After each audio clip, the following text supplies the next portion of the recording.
Welcome back. Let's resume the class. ठीक है, start करते हैं। तो हम लोगों ने अभी पढ़ा था, already we have done conventional and non conventional का एक डिफरेंस, थोड़ा सा सटल डिफरेंस जो था, माइन्यूट डिफरेंस था, हमने बताया। Now we are moving on the renewable, जो सोर्सेज ऑफ एनर्जी हमारा चैप्टर है, हम उस पर आ जाते हैं। ठीक है, तो मैं पहले आपको समराइज वे में बता दे रहा हूं। ग्रीन एनर्जी और यू कैन से renewable sources of energy. Renewable sources of energy से कुछ क्वेश्चंस जो बन सकते हैं कुछ क्वेश्चंस जो बन सकते हैं उसको हम लोग एड्रेस करने जा रहे हैं। तो देखिए, जो क्वेश्चंस बन सकते हैं उसके अकॉर्डिंग हम लोग चल रहे हैं।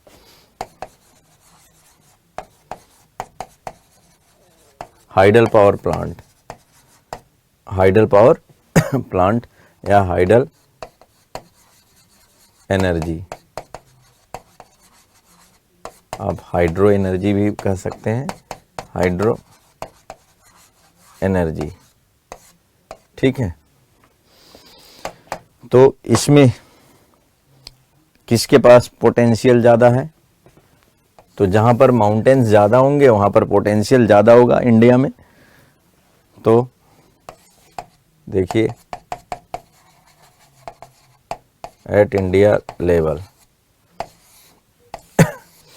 और इधर एट वर्ल्ड लेवल।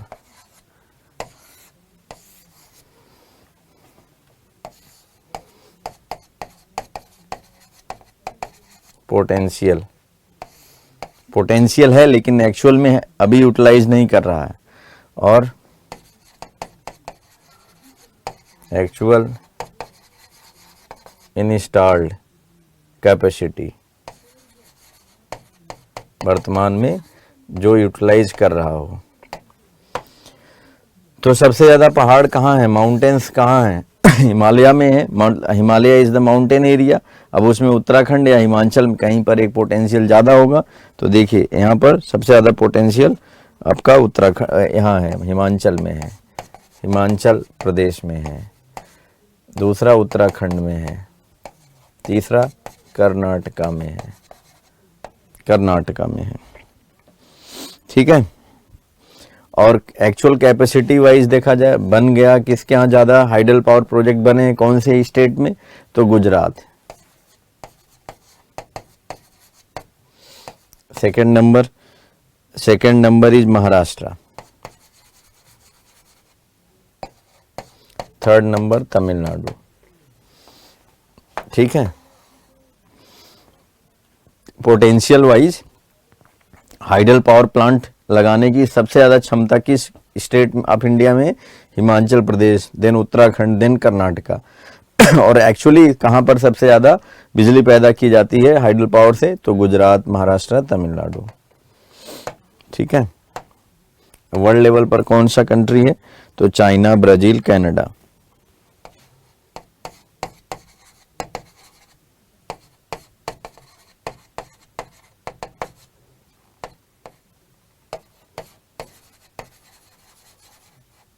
ठीक है, डिसेंडिंग ऑर्डर में है। डिसेंडिंग ऑर्डर में China, Brazil and Canada. Note it down, आप इसे नोट करिए, note it down.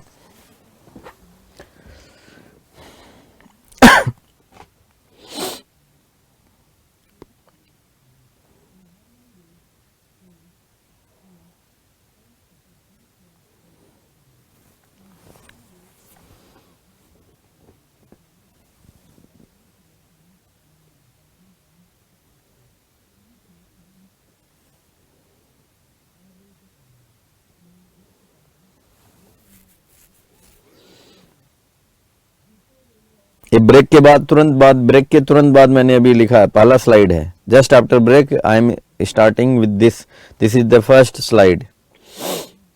World level पर कैपेसिटी वाइज इतना उसके पीछे नहीं पड़ते हैं, वो होगा हम लोगों को इसमें कोई उसमें इंटेंगल्ड नहीं होना। वैसे वर्ल्ड लेवल पर कैपेसिटी वाइज भी देखा जाए तो सबसे ज़्यादा चाइना ही है। रशिया में बर्फ जम जाता है, नहीं तो रशिया हो जाता है।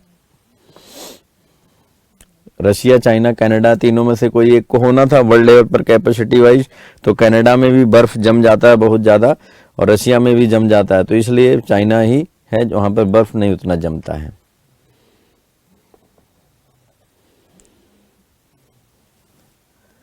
सर बंदित सिंह चौहानी Singh, sir Vindhyachal power plant India का लार्जेस्ट प्लांट है, वो थर्मल पावर प्लांट है ना, हाइडल पावर प्लांट तो है नहीं। सर चाइना ने जो सुन सुन बनाया है वो कौन सा टाइप का एनर्जी है?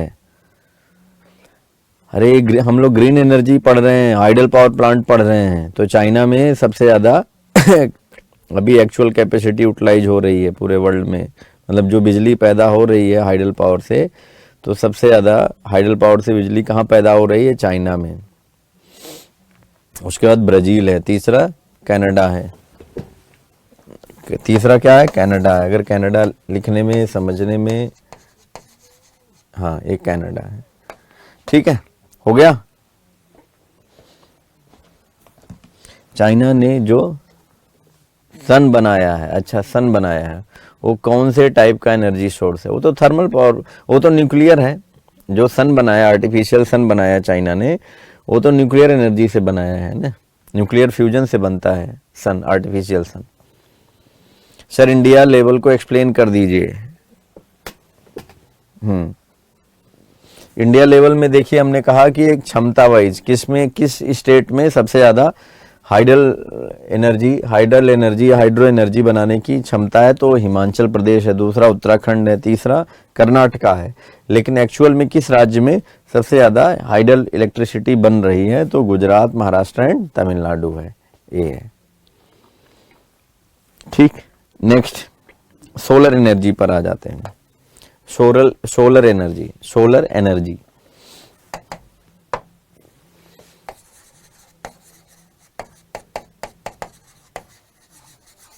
Solar energy. तो सोलर एनर्जी देखिए, इसमें हम सोलर पैनल बनाते हैं, ऐसे सोलर पैनल्स होते हैं, ऐसे सोलर पैनल्स होते हैं।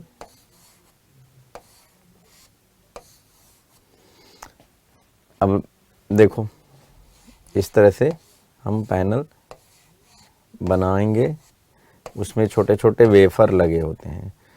एक ऐसे पैनल हमने सपोज बना दिया, इसकी ऐसे बाउंड्री खींच दिया, ऐसे पैनल बन गया। ये क्या है? Solar panel. Solar panel. अब जो एक पीस है यहाँ पर, इसको हम वेफर बोलते हैं। वेफर का मतलब ऐसे एक पीस जो बन गई ना,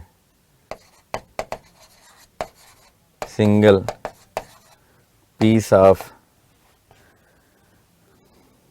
piece is known as wafer.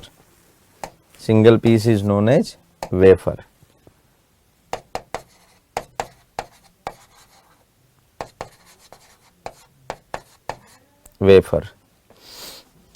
ये किससे बना होता है? Which is made by silicon और गैलेनियम एटसेट्रा। ये किससे बना होता है? सिलिकॉन और गैलेनियम से बना होता है वेफर। ठीक है, अब इसको किससे बाइंडिंग किया जाता है? ये जो आपस में यहाँ पर बाइंडिंग किया जाता है, ये किससे किया जाता है? इसमें आपस में चिपकाया किससे जाता है? ये जो बीच बीच में जो गैप हैं, ये गैप को किससे भरा जाता है?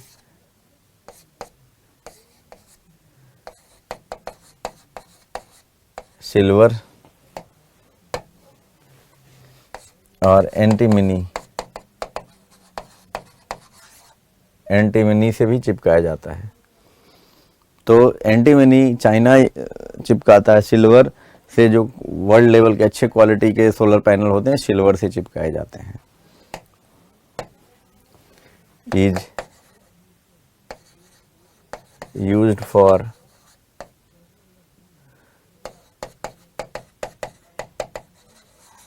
स्टिकिंग ऑफ, स्टिकिंग और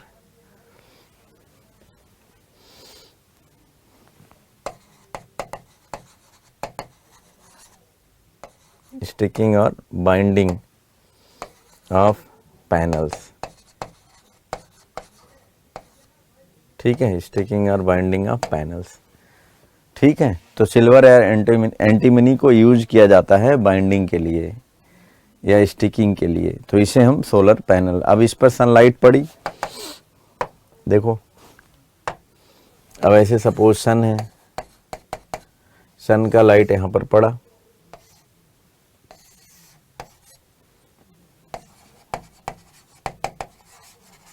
सनलाइट जिसमें क्या है, फोटॉन है। अब ये इलेक्ट्रिसिटी में कन्वर्ट हो सकता है ऐसे,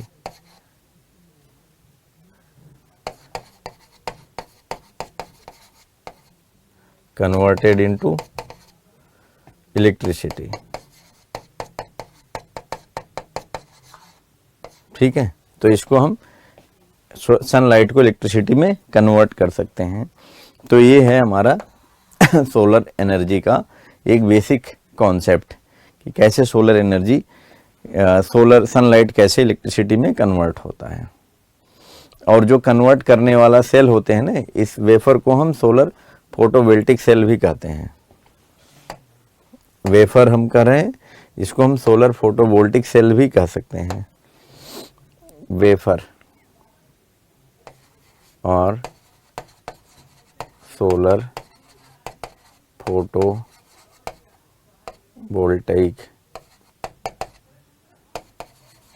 सेल, ठीक है, सोलर फोटोवोल्टिक सेल। तो ये सेल्स होते हैं सोलर फोटो, वेफर जिसे हम कहते हैं सामान्य भाषा में, या सोलर फोटोवोल्टिक सेल कह सकते हैं। तो अब इस सेल को हम जोड़ेंगे, जोड़ करके एक बड़ा सा पैनल बना देंगे और उस पर सनलाइट गिरेगी, फिर वो कन्वर्ट होगा इलेक्ट्रिसिटी में। अच्छा, इंडिया में कितने सनी डेज होते हैं? Out of 365 days 300 sunny days, 300 sunny days are found in India. Bharat में 365 दिन में से 300 दिन सनी डेज होते हैं जिसमें बिजली हम इलेक्ट्रिसिटी जनरेट कर सकते हैं सोलर पैनल से। तो ये है इसकी कंडीशंस।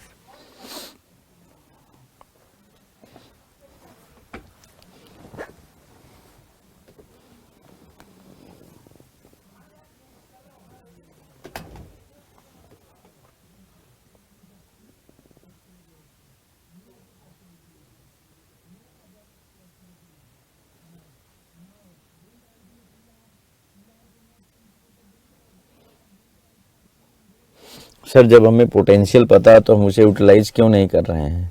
क्योंकि हिमालय में अभी Himalaya is fragile area, fragile area मतलब थोड़ा सेंसिटिव एरिया। हर जगह हम हाइडल पावर प्लांट लगा देंगे तो हो सकता है कि जो माउंटेन्स है वो थोड़ा नीचे सब्सिडाइज कर जाए, जैसे जोशीमठ में हुआ।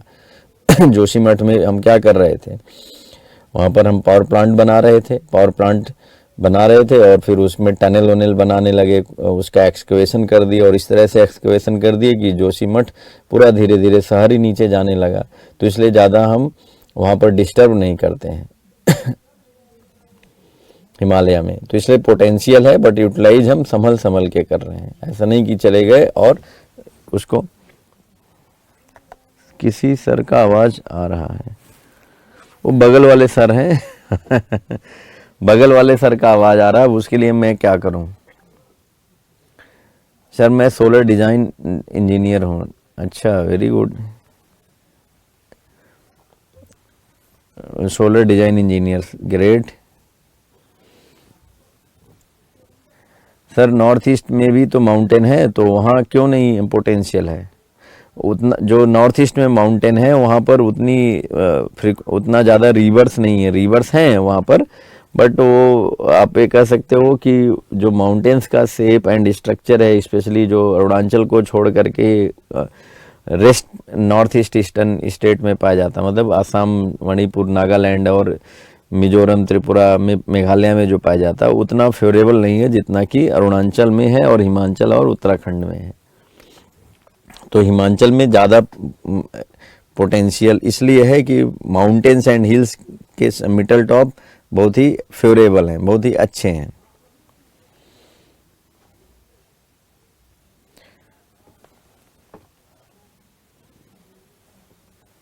राजकुमार इज सेइंग सर मैं ओबरा हाइडल पावर प्लांट में यही सिविल हूँ। वेरी गुड, बहुत ही अच्छा सर। एक बार पूरा प्रोसेस का एक बार में समझा दीजिए सर। ग्रुप में फोटोवोल्टेइक सेल का सोलर पैनल होता है, ग्रुप ऑफ, हाँ देखिए आजकल poly photovoltaic cell, mono poly photovoltaic cell, mono photovoltaic cell है। तो मोनो वाला बताया जाता है अच्छे क्वालिटी का होता है, पॉली वाला में कन्वर्जन रेट सनलाइट का इलेक्ट्रिसिटी में कन्वर्जन रेट थोड़ा कम होता है पॉली फोटोवोल्टेइक सेल और मोनो फोटोवोल्टेइक सेल में। देखिए एक बार में मैं पूरा समझा दे रहा हूँ। ये सनलाइट आ रहा है, ये सोलर पैनल है जिसमें छोटे छोटे वेफर हैं, वेफर मतलब टुकड़े हैं, चिप हैं, और इस वेफर को हम सोलर फोटोवोल्टेइक सेल भी कर सकते हैं। और इनसे मिल करके ही ये सारे एडहेसिव किया जाता है। एडहेसिव मतलब आपस में चिपकाया जाता है। चिपकाने के लिए सिल्वर या एंटीमनी यूज कर सकते हैं, जो कि ये क्या है, हीट एनर्जी का क्या है, गुड कंडक्टर है। अगर ऐसा हम कुछ ग्रेफाइट यहाँ लगा दें तो बैड कंडक्टर हो जाएगा। फिर आपस में चिपका दें ग्रेफाइट से तो एक पैनल से, एक वेफर से बना हुआ इलेक्ट्रिसिटी दूसरे में नहीं रिडिस्ट्रीब्यूट होगा, तो फिर इलेक्ट्रिसिटी जनरेट ही नहीं हो पाएगी। इसलिए हम जो गुड कंडक्टर होता है हीट एनर्जी का, उसी को ही यहाँ लगाते हैं। ठीक है, तो आउट ऑफ 300 सनी डेज में से आउट ऑफ 365 डेज में से 300 सनी डेज हैं इंडिया में। हाँ, ये पैनल्स जो फोटोवोल्टेइक सेल्स हैं तो कैसे होते हैं, ये टाइप्स अब तो बहुत एडवांसमेंट हो गया है यार इसको पढ़ने का। फोटोवोल्टेइक सेल, इसमें poly and mono,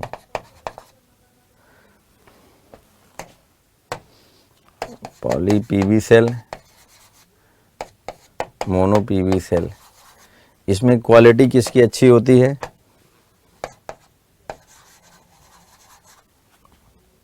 higher efficiency. किसकी एफिशिएंसी, इसकी, मोनो की ज़्यादा होती है, मोर एफिशिएंसी। इसकी एफिशिएंसी ज़्यादा होती है। एफिशिएंसी से क्या सेंस है, conversion of sunlight into electricity.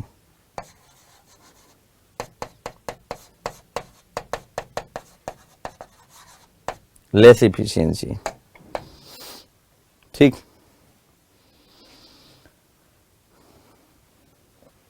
और भी पॉली और मोनो से भी एडवांस वर्जन आ गए हैं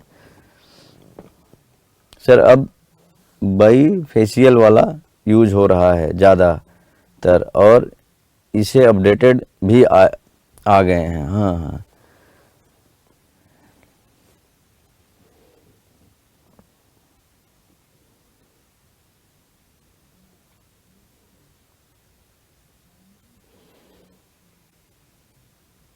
good conductor of heat of electricity. हाँ हाँ, इसीलिए सिल्वर और एंटीमनी को लगाया जाता है ना उसको चिपकाने के लिए, जैसे कि वो हीट एनर्जी का जो सनलाइट है या इलेक्ट्रिसिटी जो वहाँ बन रही है तो उसका वो गुड कंडक्टर हो। मोनो इज़ टू कॉस्टली, हाँ मोनो कॉस्टली होता है, पॉली लेस कॉस्टली होता है। लेकिन पॉली से जो कन्वर्जन रेट है सनलाइट इनटू इलेक्ट्रिसिटी में वो कम है, मोनो का ज़्यादा है। अब जैसे उन्होंने बताया बाईफेशियल भी आ गया है, तो इसको मैंने भी सुना था कि बाईफेशियल भी है, वो और अच्छा हो रहा है, मोनो से भी अच्छा है, और भी एडवांसमेंट होता जा रहा है। हाँ, वेफर में इलेक्ट्रिसिटी बन जाती है।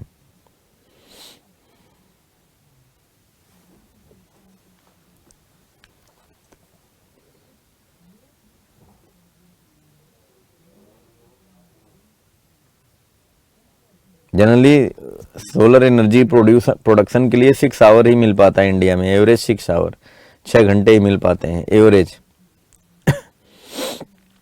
सर आउट ऑफ 365 डेज वाले लाइन पाउंड के बाद क्या लिखा है? मैंने ये लिखा है कि out of 365 days 300 sunny days are found in India. मतलब 365 दिन में से 300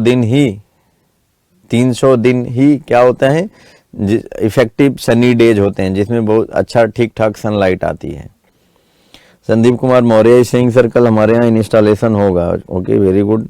फोटोवोल्टेइक सेल की इफिशियंसी क्या होता है? सनलाइट को इलेक्ट्रिसिटी में कन्वर्ट करने का की रेट को ही इफिशियंसी कहते हैं, जिसमें जो सनलाइट है जिसमें फोटान है, फोटान को इलेक्ट्रिसिटी में जो ज़्यादा कन्वर्ट करेगा उसकी इफिशियंसी ज़्यादा होगी। ठीक है, डन।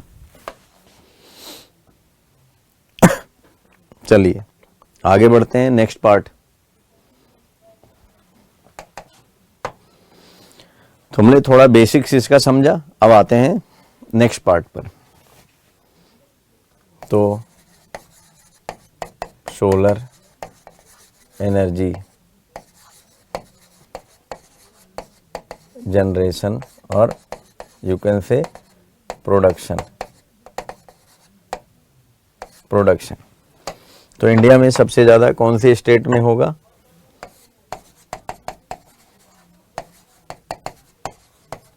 Eight India level. देखो आपका एग्जाम ऑब्जेक्टिव होगा, प्री पॉइंट ऑफ व्यू से मैं इसको पढ़ा दे रहा हूँ, मेंस पॉइंट ऑफ व्यू से नोट्स पीडीएफ दिया हुआ वो भी अभी हम देखेंगे। पहले प्री पॉइंट ऑफ व्यू से वहाँ से जो अच्छे अच्छे पॉइंट्स हैं निकाल के यहाँ पढ़ा दे रहा हूँ, then will be going for those PDF at India level and at world level. Solar में जनरेशन में नंबर 1 कौन है इंडिया एंड वर्ल्ड लेवल पर? तो इंडिया लेवल पर ऑब्वियस है, कौन होगा? राजस्थान होगा। राजस्थान के बाद गुजरात एंड कर्नाटका।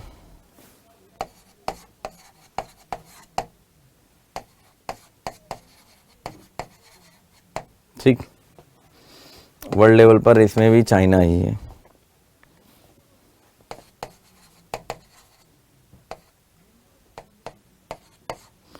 चाइना है, जर्मनी है, third Japan,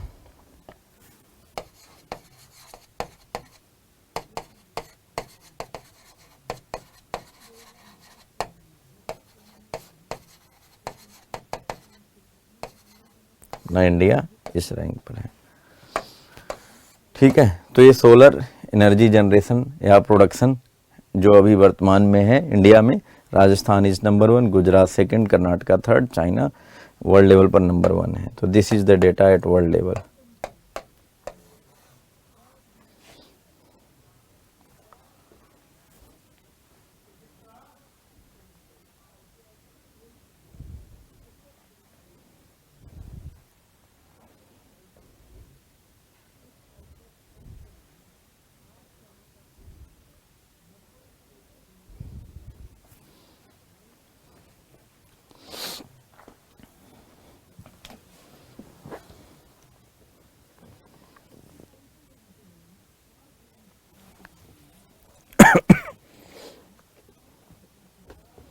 sir direct electricity मिलती है यहाँ, स्टोर करके उसे यूज करते हैं।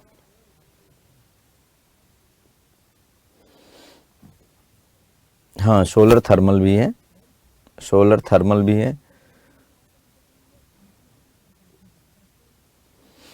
चाइना में रिवर्स के ऊपर सोलर पैनल बहुत ज़्यादा लगा है। ओके, दिस इज पोटेंशियल और इन प्रोडक्शन है। गुजरात में इतना कुछ दे रखा है, पॉलिटिक्स वजह है इसकी। हाँ, हो सकती है। सर डायरेक्ट इलेक्ट्रिसिटी मिलती है या स्टोर करके रखते हैं? तो अब देखिए, अब आपने पूछा कि types of solar power plant, तो मैं बता देता हूँ। Types of solar power plant, types of solar power plants. तो एक होता है ऑन ग्रिड और एक होता है of grid. On grid end of grid, उधर लिख लिया होगा आपने, on grid end of grid. देखिए, ऑफ ग्रिड वाला जो प्लांट होता है ये दूर दराज वाले एरिया में लगता है, रिमोट एरिया में। It is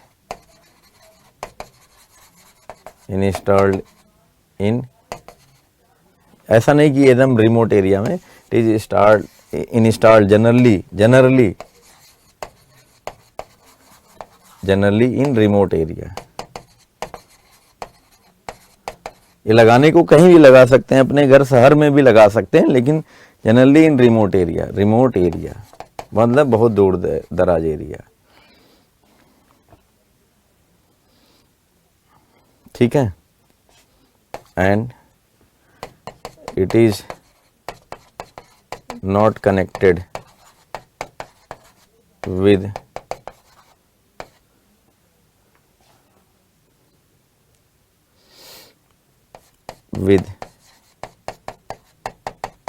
electricity, it is not connected with nearby electricity sub station. जो नियर बाई में इलेक्ट्रिसिटी सब स्टेशन हैं उससे कनेक्टेड नहीं है। ठीक है, उससे कनेक्टेड नहीं रहता है। तो फिर इसमें कैसे बिजली बनाई जाती है, इसमें कैसे बिजली बनाई जाती है, देखिए इसमें जब कोई किसी भी जगह पर, जैसे मान लो कि ये बिल्डिंग है, ठीक है, ये बिल्डिंग है, ये बिल्डिंग है, ठीक है। अब यहाँ पर हमने सोलर पैनल लगा दिया, इसके ऊपर हमने पैनल्स ऐसे लगा दिए, हमने पैनल्स ऐसे लगा दिए हैं, ठीक, पैनल्स लग गए हैं। These are the panels.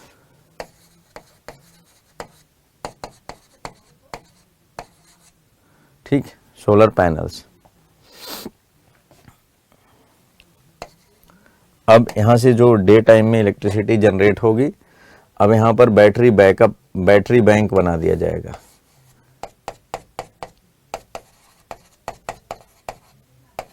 Battery bank बना दिया जाएगा। अब बिजली यहाँ से आई, देखो यहाँ से इलेक्ट्रिसिटी जो जनरेट हो रही है, electricity I, electricity is stored, electricity is stored in battery bank. Battery bank में इलेक्ट्रिसिटी स्टोर कर ली गई। अब जितना ज़रूरत है इलेक्ट्रिसिटी की, उतना यहाँ से दी जा रही है इलेक्ट्रिसिटी सप्लाई।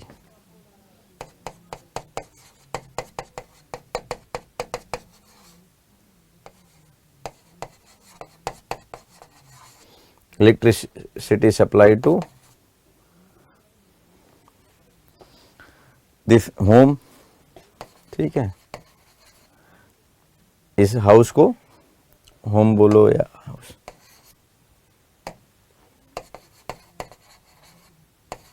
ठीक है। इलेक्ट्रिसिटी सप्लाई टू हाउस, इसको अब इलेक्ट्रिसिटी दी जा रही है, तो इसका ग्रिड से कुछ लेना देना नहीं है, ग्रिड से कनेक्टेड नहीं है। और ऑन ग्रिड में क्या करते हैं, ऑन ग्रिड में देखो ऐसे होता है, इस तरह से होता है कि जैसे मान लो कि ऐसे कोई घर है,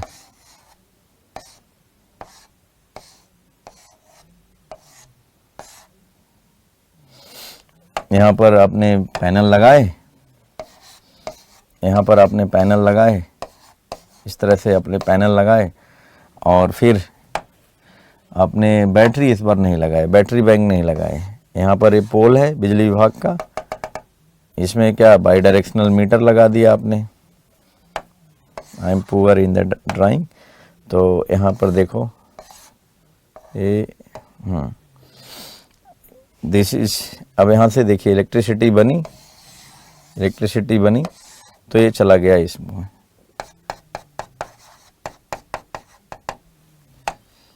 इलेक्ट्रिसिटी बनी और चला गया सब स्टेशंस को।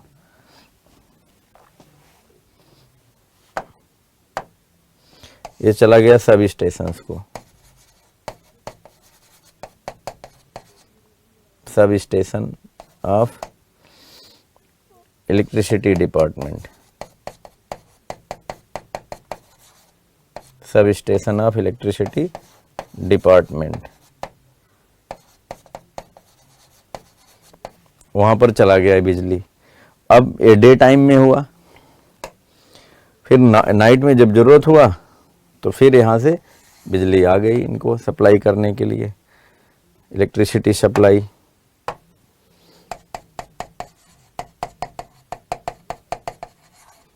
इलेक्ट्रिसिटी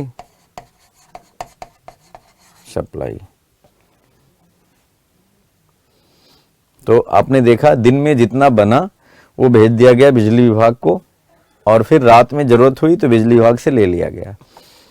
तो इस तरह से बाई डायरेक्शनल मीटर यहाँ लगा होता है, इसे हम ऑन ग्रिड कहते हैं। अगर इनके घर ज़्यादा बिजली बन रही तो ये अपने भी अपने यहाँ जितने भी अप्लायंसेज हैं उसको भी लिटअप करेंगे इस बिजली से, और बाकी जो बचा हुआ सरप्लस वो भेज देंगे बिजली विभाग को, और बिजली विभाग फिर इनका बिजली लेता रहेगा, और फिर साल में उसको कैलकुलेट करके जितना इनसे एक्स्ट्रा बिजली लिया होगा उन्हें पैसे देगा साल में। डेली हर महीने पैसे नहीं देगा, साल में एक बार देगा पैसे हिसाब करके। अगर उस हिसाब में ऐसा है कि एक कम बनाए और ज़्यादा लिए बिजली विभाग से, तो बिजली विभाग इनसे जितना इन्होंने बिजली विभाग से लेकर के अपने यहाँ इलेक्ट्रिसिटी यूज किया उसका पैसा लेगा। ठीक है, तो ये होता है ऑन ग्रिड और एक होता है ऑफ ग्रिड। ऑफ ग्रिड में दूर दराज वाले एरिया में जहाँ पर बिजली विभाग का कोई सब स्टेशन नहीं है, कोई बिजली के खंभे नहीं है, ठीक है, कुछ भी नहीं है, केवल सनलाइट है, तो वहाँ पर ये वाला बैटरी बैंक बना करके बिजली बना करके स्टोर कर लिया जाता है ड्यूरिंग डे टाइम। रात में उसी से हम बैटरी बैंक में जो बिजली स्टोर है, इलेक्ट्रिसिटी स्टोर है, उसी से लिटअप करते हैं सारे अप्लायंसेज को। तो इसे ऑफ ग्रिड कहते हैं। ये दूर दराज वाले एरिया में चल रहा था, मतलब सोलर सौभाग्य एक स्कीम आई थी, सोलर सौभाग्य। तो सोलर सौभाग्य में जितने भी दूर दराज गाँव थे जो छूट गए थे, जहाँ बाढ़ और फ्रिक्वेंट आती है, तो वहाँ पर ये वाला प्रमोट किया गया ऑफ ग्रिड को। और ऑन ग्रिड इस शहरों में या कहीं पर भी जहाँ पर बिजली पर्याप्त है, 24 घंटे नहीं आ रही बिजली, सपोज 24 घंटे में से 15 घंटे आ रही है, आपको चाहिए 24 घंटे, तो आपने on grid solar power plant लगा लिया, खूब बिजली बनाया, दिन में आपको कम यूज है लेकिन बना रहे हैं ज़्यादा, तो बिजली विभाग को दे दिए, और रात में ज़रूरत है तो ले लिए। फिर इस तरह से एट द एंड आप हिसाब करके बिजली विभाग खुद करता रहता है, मीटर लगा रहता है, और फिर सरप्लस होगा तो आपने सरप्लस दिया तो आपको पैसा देगा, आपने उससे ज़्यादा लिया तो आपसे वो पैसा लेगा।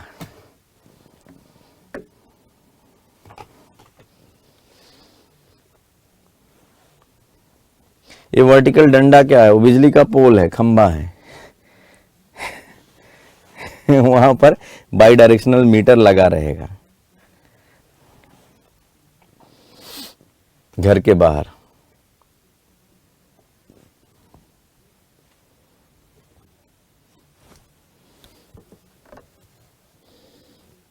हाँ, नेट मीटर कहते हैं उसी को, नेट मीटर कहते हैं उसी को।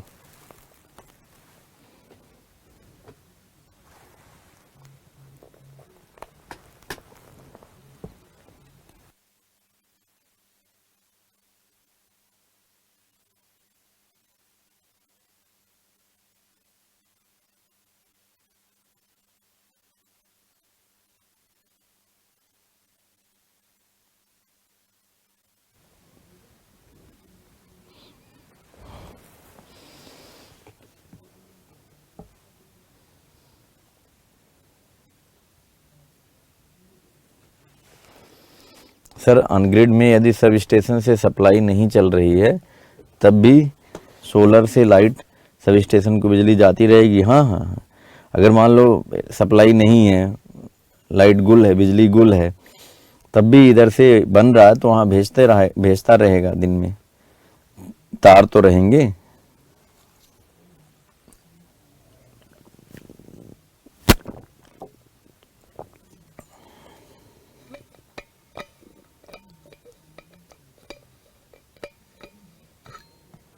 सर, सिर्फ सनलाइट से बिजली बन जाती है या डे लाइट से भी बन जाती है? दिन में जो भी उजाला रहेगा उस उजाले से उसमें जो वेफर होते हैं ना, सिलेनियम के, गैलेनियम के, ठीक है, तो वेफर क्या होते हैं, सेंसर इतना स्ट्रांग होता है। देखिए ये जो वेफर होते हैं ना, जिसमें हमने बोला सिलेनियम, सिलिकॉन, यहाँ पर सिलेनियम भी होता है, सिलेनियम भी होता है, सिलिकॉन का, गैलीनियम का, सिलेनियम का, ये सब का जो वेफर होता है, सिलेनियम भी ऐड कर लेना, गैलीनियम, सिलेनियम, सिलिकॉन का ये जो वेफर होता है, इतना ज़्यादा स्ट्रांग इसमें सेंसर होते हैं। ये देखो, ये इसमें इतना ज़्यादा स्ट्रांग सेंसर होते हैं कि अगर अंधेरा भी हो गया, मतलब सन डिसअपियर हो गया स्काई से, लेकिन सन के डिसअपियर के बाद भी थोड़ा थोड़ा उसमें हीट एनर्जी रहती है एयर में, तो उससे भी सेंस करके इलेक्ट्रिसिटी बना देगा ये। नोट डाउन कर लिया आपने? Should I move ahead? On grid आप इलेक्ट्रिक देते भी हैं और ज़रूरत पड़ने पर लेते भी हैं, उसी हिसाब से पेमेंट होता है। हाँ, उसी हिसाब से पेमेंट होता है। बिना इलेक्ट्रिसिटी के ऑन ग्रिड वर्क नहीं करता है सर, इलेक्ट्रिसिटी नहीं बनेगी। हाँ, देखो ऑन ग्रिड में क्या है, हमने कहा ना कि ऑन ग्रिड वहीं लगता है शहरों वरों में, कि जहाँ पर इलेक्ट्रिसिटी का कनेक्शन पहले से है, उस घर में इलेक्ट्रिसिटी का कनेक्शन है, बिजली के तार हैं, और मेनली जो बिजली के खम्भे हैं ना, बिजली बाहर जो हमने बनाया है, तो वहाँ तक बिजली आई है, तार वहाँ से आपके घर में आया रहेगा। तभी तो आप मान लो दिन में बहुत ज़्यादा बनाए, बिजली विभाग को दे दिए, रात में आप यहाँ बनेगा ही नहीं, तो फिर क्या, बिजली विभाग से तभी तो लेंगे बिजली, तो तार तो कनेक्शन करना पड़ेगा। और ऑफ ग्रिड में बिजली विभाग का कोई रोल ही नहीं होता है। आप चाहो तो उसको बिजली विभाग का कनेक्शन तोड़वा के फेंकवा दो और अपने से ही खुद बैटरी बैंक बना करके खूब इतना ज़्यादा बैटरी बैंक बना दो कि खूब लाइट बनाओ और फिर वहाँ स्टोर करो और फिर डे नाइट यूज करो। तो वहाँ पे बिजली विभाग का कोई लेना देना नहीं रहेगा आपसे, आप ग्रिड के लिए बस बिजली विभाग का एनओसी लेना होगा कि भैया हमसे आपसे कोई मतलब नहीं है, आप अपनी बिजली बना रहे हैं, आप जाने, आपका काम जाने, हम पावर सप्लाई कट करवा दिए, हम खुद अब आज के बाद हम बिजली बिल नहीं देंगे सरकार को। तो एक एनओसी लेना होता है, नहीं तो बिजली का कनेक्शन कभी आपने लिया होगा तो बिजली वाले बिल भेजते रहेंगे, तो इसलिए एनओसी मिल जाएगी, तो फिर उनको पता रहेगा कि आपको अब बिजली में नहीं सप्लाई की जा रही है, तो आपसे बिजली बिल नहीं मांगा जाएगा। नहीं तो कनेक्शन आप कनेक्शन मत कटवाओ, तब भी वो बिजली बिल भेज देंगे।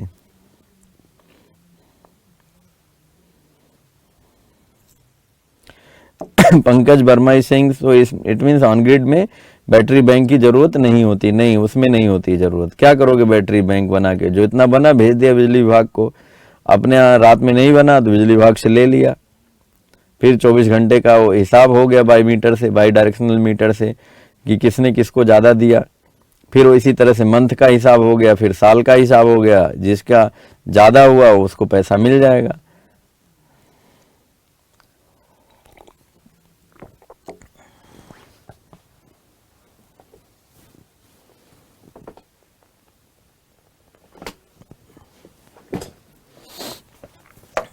ठीक है ना, क्लियर? चलें आगे बढ़ें। अब समझ में आ गया?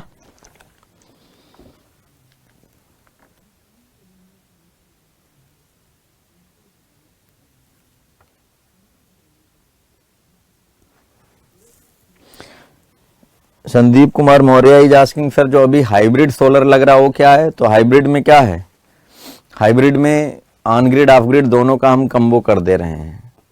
On grid of grid combo इसलिए कर दे रहे हैं कि मान लो कि बिजली विभाग को हमने दे दिया दिन में बिजली बना करके और रात भर बिजली गुल रही, अपना भी दे दिए। हाइब्रिड जो सोलर है, हाइब्रिड सोलर, उसमें हम दोनों का मिक्स कर दे रहे हैं, ऑफ ग्रिड और ऑन ग्रिड दोनों मिला दे रहे हैं। वो इसलिए वहाँ मिलाया जा रहा, हाइब्रिड सोलर लगाया जा रहा कि मान लो दिन में हम खूब बिजली बनाए अपने यहाँ, हमने सब दे दिया सरकार को, चली गई, पता चला कि वहाँ नाइट में बिजली गुल। अब बिजली गुल तो आपने दिन में तो बनाया, दे दिया सरकार को, वो भी बिजली चली गई और आप यहाँ बिजली है ही नहीं क्योंकि बिजली गुल है बाहर। ठीक है, उस एरिया का सप्लाई ही बिजली विभाग ने कट कर रखा है, कहीं तार और गिर रखे, कहीं आंधी तूफान आ गई है, और उस एरिया का जो इलेक्ट्रिसिटी सप्लाई है वो रोक दिया गया है, सपोज 1-2 दिन के लिए रोक दिया, फिर सोलर लगवाने का क्या फ़ायदा हुआ? कोई फ़ायदा नहीं हुआ। तो लोग हाइब्रिड मॉडल लगवा रहे हैं। हाइब्रिड मॉडल में क्या कर रहे हैं, अब क्या कर रहे हैं, हाइब्रिड मॉडल में दोनों का कम्बो कर दे रहे हैं।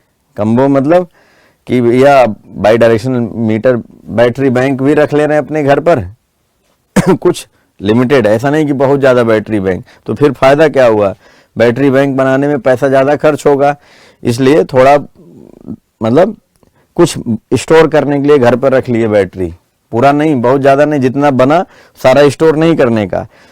मान लो कि आपने 100 यूनिट बनाया तो आपके डेली कंजम्पशन है 20 यूनिट, तो आपने 20 यूनिट का, या आप जान रहे हैं कि बिजली इतना भी नहीं कटती है कि हम पूरा 20 यूनिट के लिए हम बैटरी बैंक रखें। मान लो आपके यहाँ पता है कि 24 घंटे में से 5 घंटे बिजली जनरली कटती है, ठीक है, तो आपके यहाँ घर का डेली कंजम्पशन है 20 यूनिट और डेली बन कितना रहा 100 यूनिट।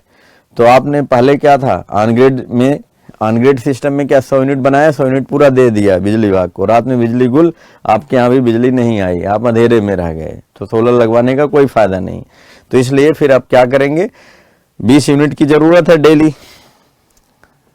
मंथ की मान लो, या डेली ही मान लेते हैं 20 यूनिट, चलो डेली 20 यूनिट की ज़रूरत है, तो अब आप डेली 100 यूनिट बना रहे हैं, सब सरकार को दे रहे हैं, तो अपने यहाँ कुछ रात में बचाने के लिए होना चाहिए। तो आपने 5 यूनिट के लिए या 10 यूनिट के लिए बैटरी बैंक लगा दिया कि 10 यूनिट हमारे बैटरी बैंक में स्टोर हो जाएगा या 5 यूनिट बैटरी बैंक में स्टोर हो जाएगा। अब मान लो बिजली विभाग का उधर से सप्लाई डिसकनेक्टेड है, मतलब नहीं आ रही है बिजली, रात में गुल है, तो आप यहाँ जो 5 यूनिट स्टोर है बैटरी में, थोड़ा कम बैटरी लगाए इस बार, ज़्यादा नहीं लगाए हाइब्रिड में, तो उस बैटरी में स्टोर हो जाएगा 5 यूनिट, तो रात भर चला देगा, रात भर बिजली चल जाएगी। तो फिर दूसरे दिन फिर से बिजली आ जाएगी, नहीं आएगी तो फिर सोलर है ना बनाएगा, तो जब बनेगा तो उसी समय अपने आप ही यूज होगा और सरकार को भी जाता रहेगा, ठीक है। और थोड़ा थोड़ा स्टोर भी होता रहेगा, पूरा नहीं स्टोर कर रहे हैं, थोड़ा थोड़ा स्टोर कर रहे हैं, उसे हाइब्रिड मॉडल कहते हैं।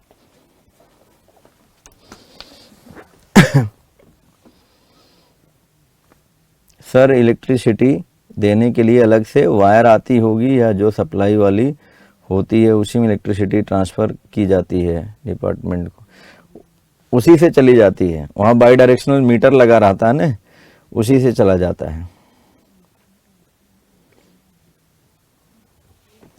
चलिए आगे बढ़ते हैं, आई एम मूविंग अहेड, नहीं तो टाइम वेस्ट हो जाएगा। बहुत हो गया इंटरेस्टिंग सोलर का, बहुत, अब इतना बहुत हो गया आपके लिए, आगे अब बढ़ते हैं।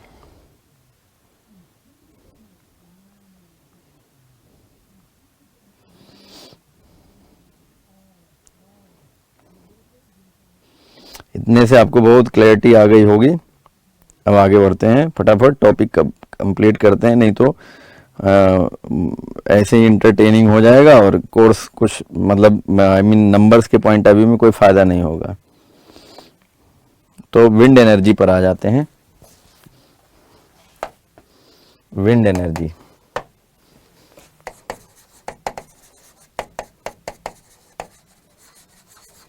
विंड एनर्जी जनरेशन, और you can say production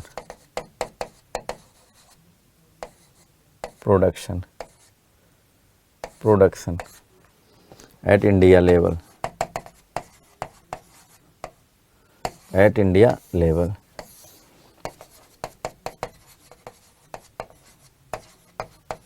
at world level, at India level और at वर्ल्ड लेवल, ठीक है। तो इंडिया लेवल पर देखिए किस स्टेट में ज़्यादा है, तो सबसे ज़्यादा है गुजरात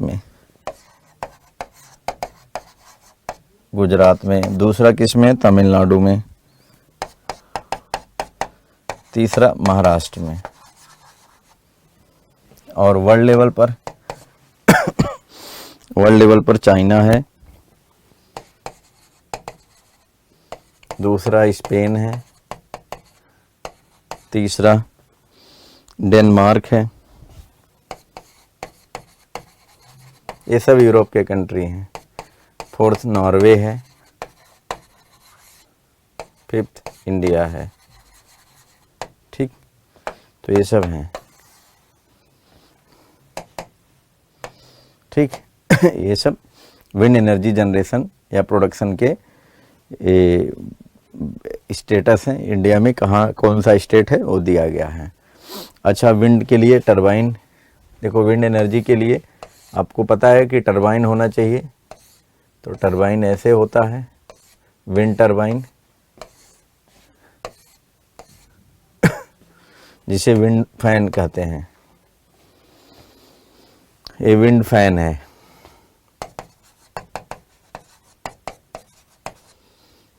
विंड फैन है।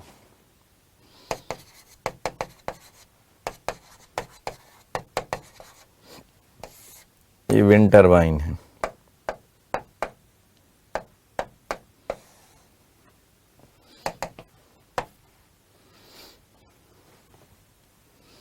विंड स्पीड कितनी होनी चाहिए?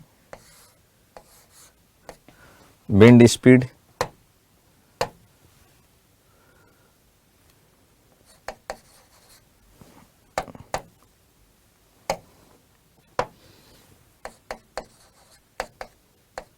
for production of for viable production for viable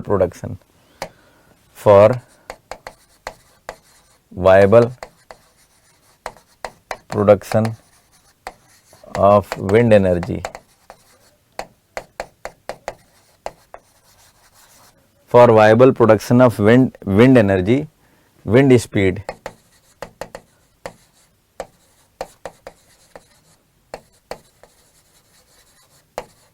should be greater than or equal to 15 kilometre per hour for viable production. Production तो कम स्पीड में भी हो जाएगा, लेकिन अगर आपको सही में मतलब वायबल प्रोडक्शन करना है, सक्सेसफुल करना है, इकोनॉमिक कॉस्ट भी निकालना है, तो wind speed 15 kilometre per hour से ज़्यादा होनी चाहिए।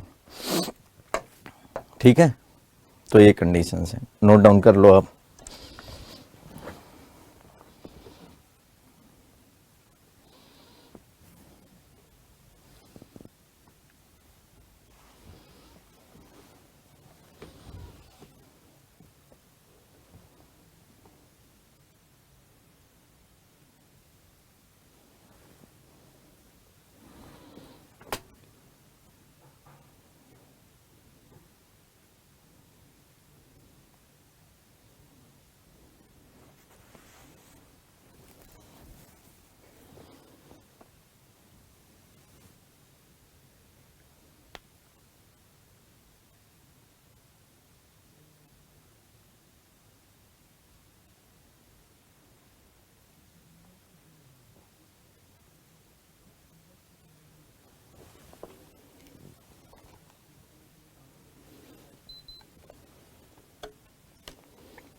एट हाउ मच हाइट, उसकी कुछ भी हाइट रख दो, ऐसा नहीं कि मतलब एक नॉर्मल हाइट होती है जो होनी चाहिए। तो जनरली हाइट का इसमें एक कुछ सेट क्राइटेरिया होगा विंड टरबाइन का। ये जो बिजली के खम्भे उससे तो 2-3 गुना ऊंचा हाइट होती है, उतना हाइट होगी। हाँ, नीचे हमने विंड टरबाइन लिखा है, विंड टरबाइन लिखा है।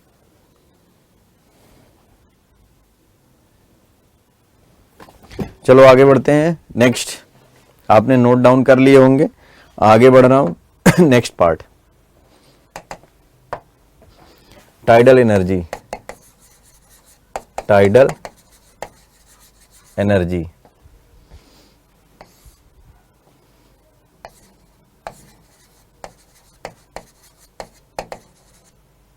Tidal energy generation. तो टाइडल एनर्जी जनरेशन में देखो, India level, at India level, at world level,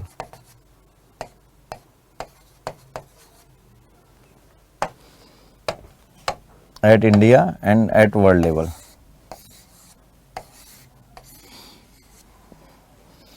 यहाँ पर गुजरात है, second number West Bengal, third number Tamil Nadu, और इधर South Korea,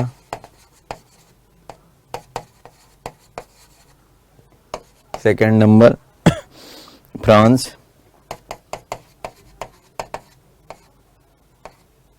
third number United Kingdom UK, ये है। अब टाइडल एनर्जी होती क्या है, तो देखो सपोज ये सी लेवल है और ये ओशन है। यहाँ पर हम मान ले रहे हैं कि ये सन है और ये छोटा सा मून है, ठीक। तो सन और मून की जो कंबाइंड ग्रेविटी फोर्स लगती है,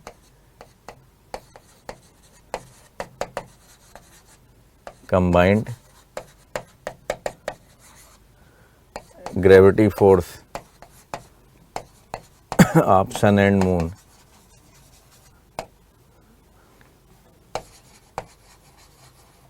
causes formation of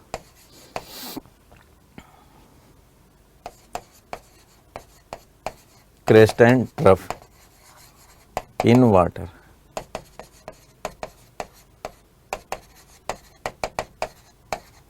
which are known as tide and ebb respectively,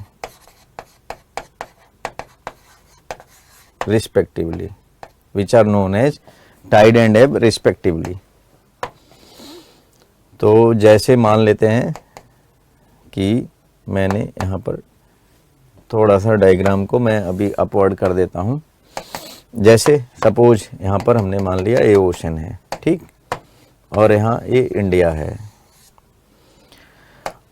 हमने देखा कि ये सन और मून के ग्रेविटी फोर्स से ये देखो ये क्या है, ये सी लेवल है। सपोज ये सी लेवल है तो सन एंड मून के ग्रेविटी फोर्स से ऐसे पानी ऊपर गया, ठीक। तो ये जो ऊपर उठा हुआ भाग है, ऊपर उठा हुआ पार्ट है, सी लेवल से ऊपर जो उठा हुआ भाग है इसे हम टाइड कहते हैं, और सी लेवल से जो नीचे गिरा हुआ भाग है इसे हम क्या कहते हैं, एब कहते हैं। ये क्या है, ये है आपका टाइड और ये गिरा हुआ एब। तो अब इसे हम टाइड्स कहते हैं। तो मान लेते हैं कि ऐसे आ रही है, इस डायरेक्शन से गहरे पानी में बना और कोस्ट की तरफ आ रहा, टकराया और ऊंचा गया, ठीक है। मूवमेंट डायरेक्शन, ये है आपका मूवमेंट डायरेक्शन, मूवमेंट करने का ये डायरेक्शन है, ठीक है। तो इस तरह से अब यहाँ पर ये जो टाइडल वेव्स आ रही ना, टाइड है, इसे हम टाइडल वेव्स भी कह सकते हैं। तो इसको हार्नेस कर लिया जाता है, हार्नेस्ड इनटू एनर्जी जनरेशन, ठीक। एनर्जी जनरेशन में इसका उपयोग कर लिया जाता है।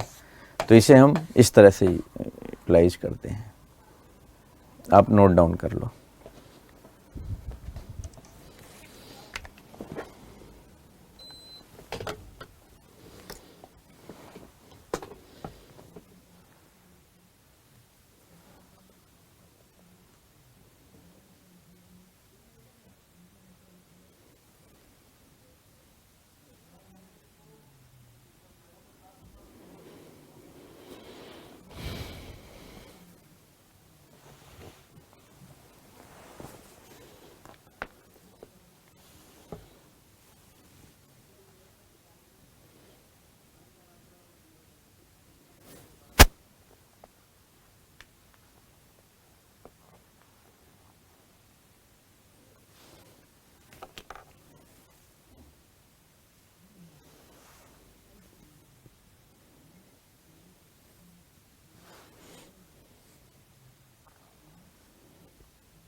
जूम करूं? चलो भैया जूम कर देता हूं। अब जूम में देखो बाहर चला गया, तो इसलिए लिख लो यार, इतना तो विजिबल है ये।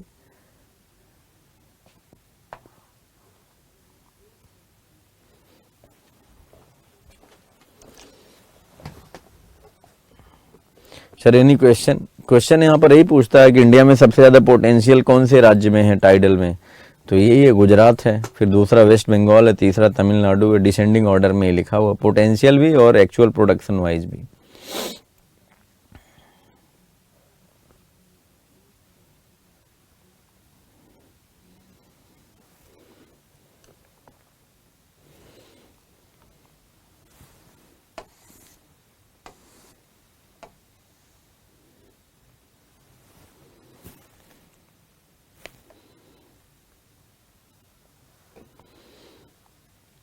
अभी ज्वाइन किया हूँ सर। ये एब क्या है? जब gravity force of sun and moon लगती हैं पानी पर, तो उसमें ऊंची ऊंची लहरें उठती हैं। तो जब लहरें ऊपर उठेंगी तो नीचे भी गिरेंगी, तो जब नीचे गिरती हैं तो उसी को हम एब कहते हैं, EBB एब।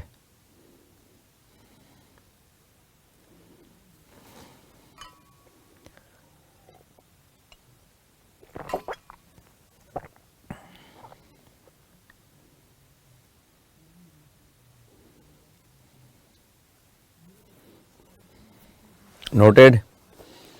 सर पूरा दिखाइए प्लीज। अरे एक साथ यार पूरा कैसे हम इसको मिनिमाइज करें? तो फिर अभी आप लोग बोल रहे फॉन्ट साइज हो कम हो गया। देखो एक साथ देखो।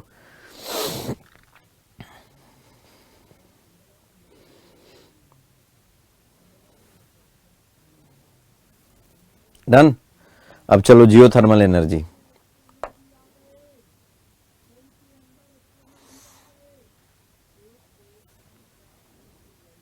यह ओशन एनर्जी जब हम कर रहे हैं, ये ओशन एनर्जी के पार्ट हैं, टाइडल एनर्जी और सी वेव्स एनर्जी। तो सी वेव्स भी देख लेते हैं कहाँ कहाँ प्लांट है। ठीक है तो सी वेव्स,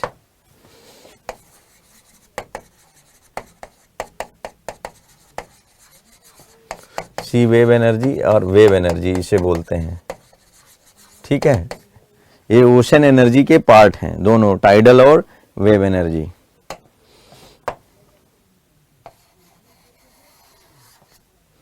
तो देखो इसमें होता ये है कि ऐसे मान लेते हैं ये सी लेवल है, this is sea level.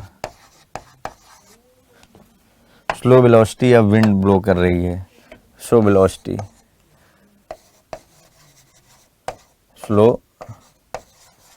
Velocity of wind blow कर रही है। तो slow velocity of wind blow करेगी तो ऐसे छोटे छोटे ऐसे इसमें लहरें बनेंगी ऐसे। ठीक है, इसे हम क्या बोलेंगे? इसे हम सी वेव्स बोलते हैं, सी वेव्स बोलते हैं। अब इस सी वेव्स से हम कहीं पर यहाँ पर कंपाइलर लगाएंगे,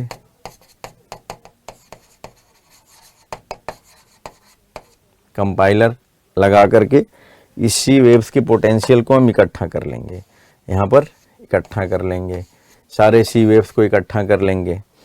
और then it is allowed to fall on turbine, then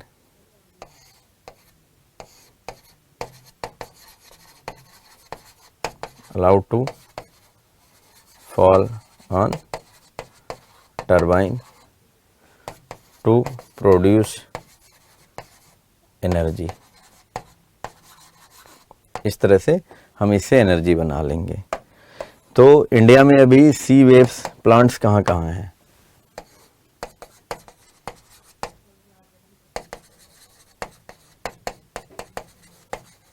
wave energy plants in India, wave energy plants in India are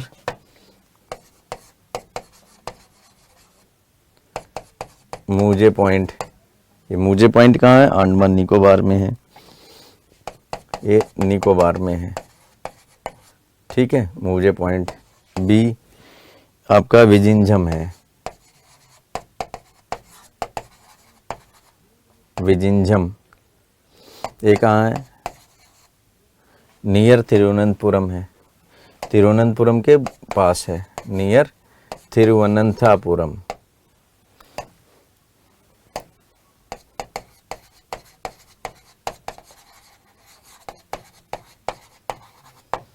Kerala, ठीक है ना।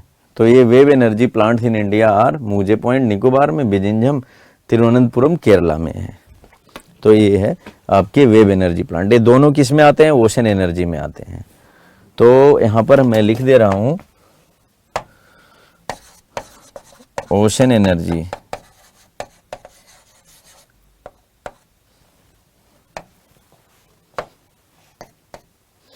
Ocean energy is equal to tidal energy plus wave energy plus OTEC. OTEC अभी बता रहा हूं OTEC क्या है।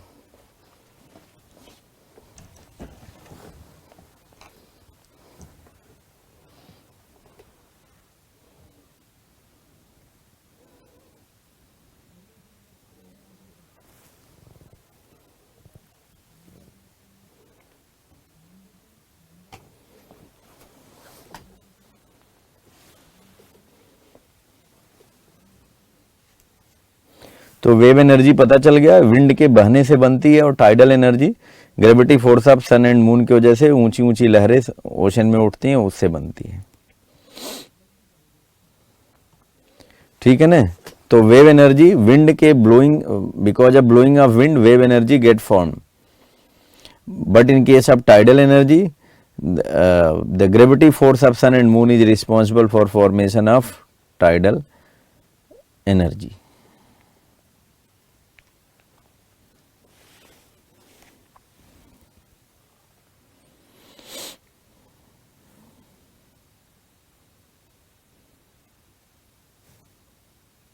Compiler का मतलब एक इंस्ट्रूमेंट है जो कंपाइल कर लेता। कंपाइल मतलब इकट्ठा करना, सबको एक जगह इकट्ठा कर देना।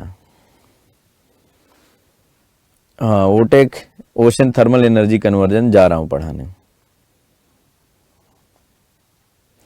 सर कंपाइलर के पहले जो आपने वेव्स बनाए उसको एक बता दीजिए। देखिए यहाँ पर कंपाइलर लगा करके क्या करते हैं, जो आने वाली पीछे से जितने भी सी वेव्स इधर आ रही हैं ना, देखो ऐसे आ रही हैं, ऐसे सी वेव्स आ रही हैं, तो आकर के यहाँ पर कोई बैरियर लगा दिया जाए, उससे टकराएंगी तो यहीं इकट्ठा होंगी, पानी का लेवल और ऊंचा होता जाएगा, फिर ऊंचा होगा तो इसे नीचे यहाँ गिरा दिया जाएगा इस साइड में टरबाइन पर, तो फिर वो रोटेट करने लगेगा, फिर इलेक्ट्रिसिटी जनरेट हो जाएगी। तो कंपाइलर लगा के पानी के अंदर जो वेव्स हैं उसको इकट्ठा कराया जा रहा है। तो वेव्स जब एक दूसरे पर मर्ज हो जा रही हैं तो थोड़ा पानी का लेवल ऊंचा हो जा रहा है।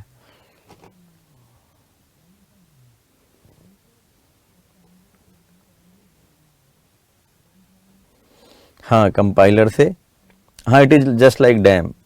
जैसे एक डैम होता है ना, डैम का रोल होता है, उसी तरह से एक मिनी डैम का एक काम करता है। मिनी डैम नहीं, एक इंस्ट्रूमेंट है, बैरियर है, इसकी जितनी क्षमता रहेगी उतना ही काम करेगा, बट वो वहाँ पर पानी का लेवल ऊंचा हो जाएगा। It is like a dam, it is performing its role just like dam.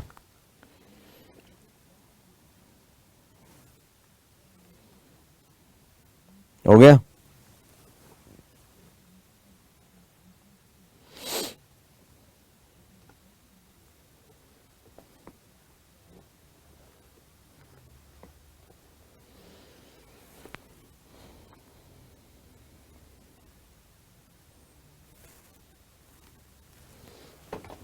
चलिए, आपने इसको नोट डाउन कर लिया होगा।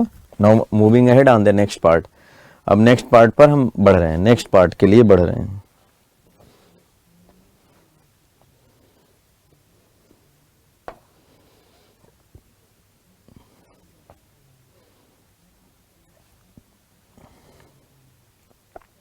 चलिए आगे बढ़ते हैं, नेक्स्ट पार्ट। तो जैसे अभी आपने पढ़ा ओटेक को हमें बताना था, ओटेक हमने नहीं बता पाए उसमें, तो ओटेक यहाँ बता दे रहा हूँ। ये भी ओशन एनर्जी का पार्ट है, ओशन थर्मल एनर्जी कन्वर्जन। ठीक है, ओशन थर्मल एनर्जी कन्वर्जन। अब ये कहाँ लगाए जाते हैं? It is installed in the tropical and sub tropical area of the world. It is installed in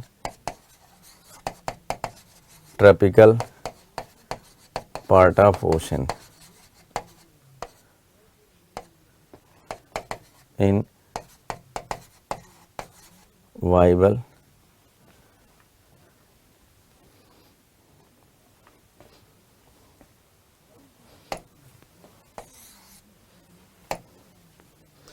its installation in tropical part of ocean is viable.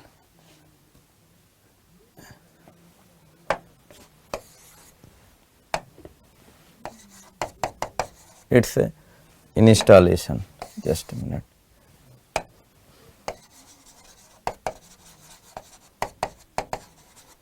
Its installation in tropical part of ocean is viable.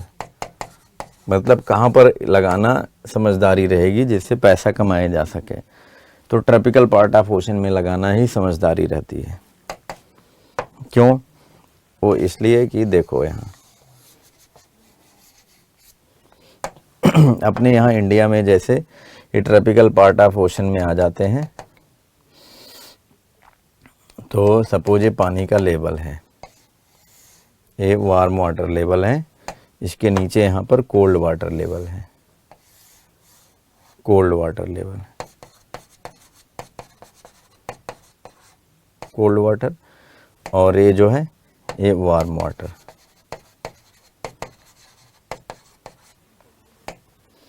और ये है सी level, ये है आपका सी level, और नीचे क्या है? ये सब ओशन है। ऊपर का वाटर का जो टेम्परेचर है ज़्यादा है, तो कितना ज़्यादा है? वार्म वाटर का जो टेम्परेचर है 27 डिग्री सेल्सियस से ज़्यादा है। वार्म वाटर का टेम्परेचर 27 डिग्री सेल्सियस से ज़्यादा है, ठीक है। और ये जो डेप्थ है वार्म एंड कोल्ड वाटर की, ये कितना है? 50 to 60 मीटर है, 50 to 60 मीटर है, 50 to 60 मीटर डेप्थ तक है, 50 to 60 मीटर डेप्थ है वार्म एंड कोल्ड वाटर का। तो अब थर्मल डिफरेंस है इन दोनों के बीच में, तो वार्म वाटर क्या होगा? लाइटर होगा, ये वार्म वाटर लाइटर होगा, warm water is lighter, warm water is lighter, cold water is heavier, ये क्या होगा? हैवियर है, ठीक। अब यहाँ पर हमने कोई टरबाइन ऐसे रख दिया, कोई टरबाइन ऐसे हमने रख दिया बीच में, ठीक। टरबाइन,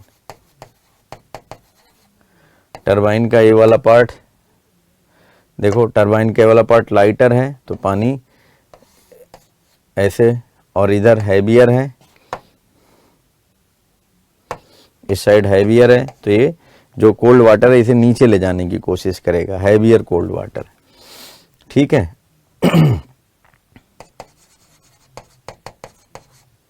हैवियर, और यहाँ क्या है? लाइटर, तो ये लाइटर और ये हैवियर, तो ये नीचे दबाएगा, ये अपने आप ऊपर उठ जाएगा, फिर ऐसे ऐसे रोटेट होने लगेंगे, फिर यहाँ से इलेक्ट्रिसिटी बनाने के लिए सफिशिएंट कंडीशन बन जाएगी, सफिशिएंट कंडीशन बन जाएगी, तो इसे हम कहते हैं ओशन थर्मल एनर्जी कन्वर्टर। अभी ओटेक प्लांट यहाँ लग जाएगा। इंडिया में कहाँ कहाँ ओटेक प्लांट है? In India OTEC plants are at following places। कौन कौन से प्लेसेज हैं? तो एक तो कुलाशेखरीपट्टनम चेन्नई के बगल में है, यहाँ पर चेन्नई के बगल में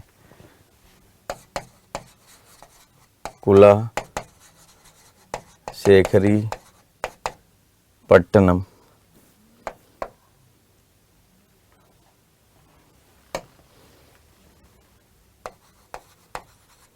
अरे यार इतना भी क्या एडजस्ट करना, ये उधर लिख देते हैं, कुलाशेखरी पट्टनम।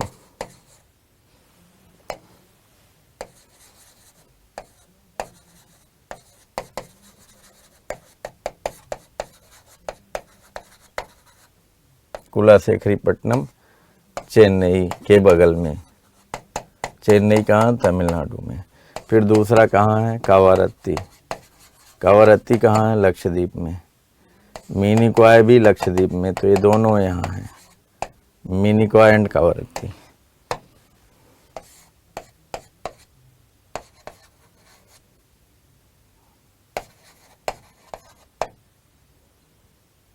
लक्षद्वीप, ठीक है, लक्षद्वीप में है। एक जगह ऐसे लिख देते हैं लक्षद्वीप में, तो आप कंफ्यूज हो जाएंगे।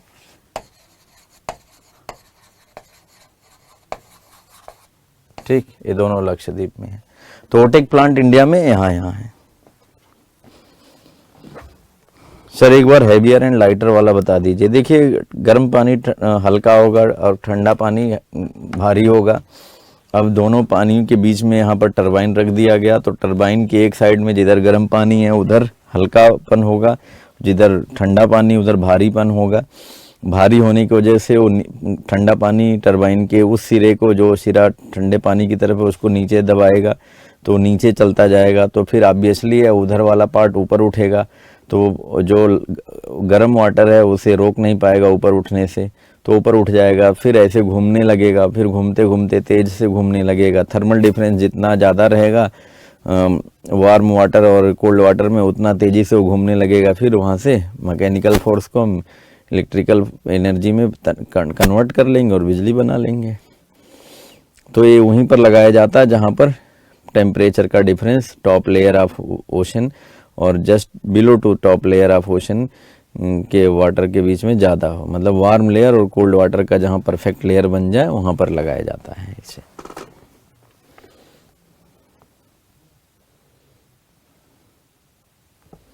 एक्स ऑर्बिटेंट कॉस्ट बता दीजिए। एक्स ऑर्बिटेंट कॉस्ट का मतलब है कि बहुत ज़्यादा खर्चा, बहुत ज़्यादा खर्चा।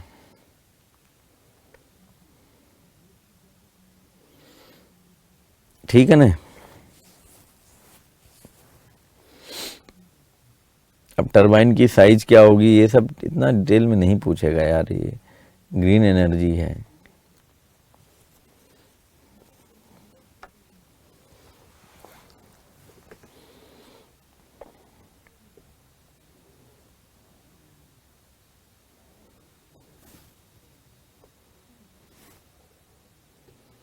डन।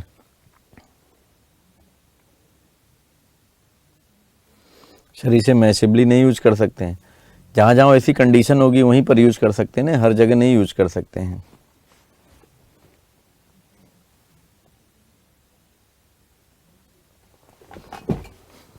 चलिए, तो हम लोगों ने ओशन एनर्जी कर लिया। अब नेक्स्ट पार्ट पर आ रहे हैं, जियोथर्मल एनर्जी।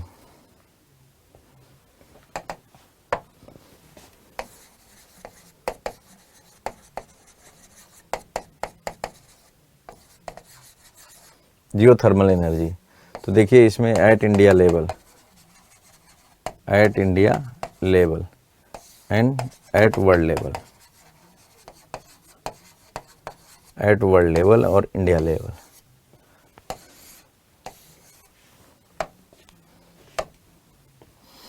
तो इंडिया लेवल पर कहाँ कहाँ है? मणिकरण में है, जैसे मणिकरण इन हिमाचल प्रदेश। कितने मेगावाट का प्लांट है? कितने मेगावाट का प्लांट है? 5 मेगावाट का प्लांट है। फिर दूसरा कहाँ? Tatapani.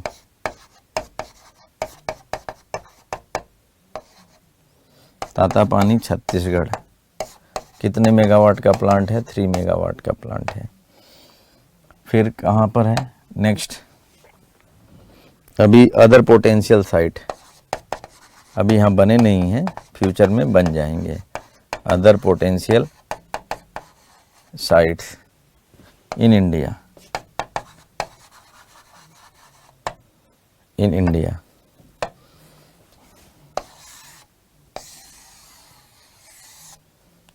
Other potential sites in India, तो यहाँ पर है पुगा वैली।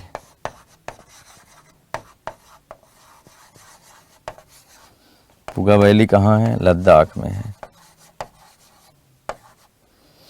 ठीक है। दूसरा बारकेश्वर,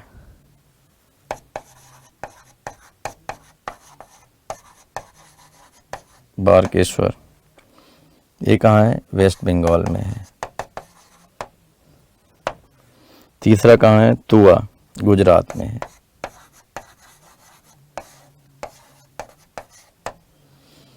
नेक्स्ट क्या है? उनई, महाराष्ट्र में है।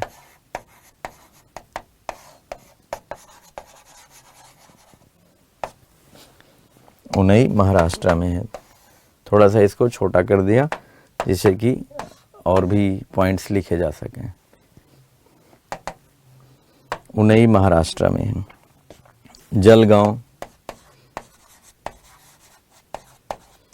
ये भी महाराष्ट्र में है। ठीक है। तो ये सब अभी प्रोबेबल साइट्स हैं, यहाँ पर भी हो सकता है। जैसे राजगीर बिहार में भी है, यहाँ पर मैं लिख दे रहा हूँ राजगीर इन बिहार। ये आर है। एट वर्ल्ड लेवल पर कौन सा कंट्री है नंबर 1? तो यहाँ यूएसए, यूएसए है। इंडोनेशिया है, इंडोनेशिया है। थर्ड फिलीपींस है। ठीक, तो इस तरह से है। आप इसको नोट डाउन करिए, फिर मैं इसको समझाता हूं कि ये क्या है जियोथर्मल एनर्जी। आप इतना जान लो, geothermal energy under it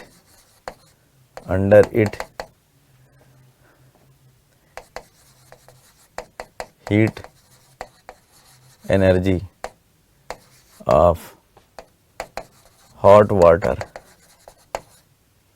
heat energy of hot water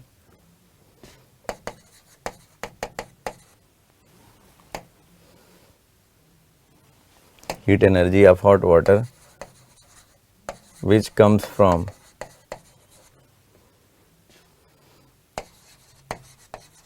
Earth's interior, which comes from Earth interior, either in the form of hot spring or geyser,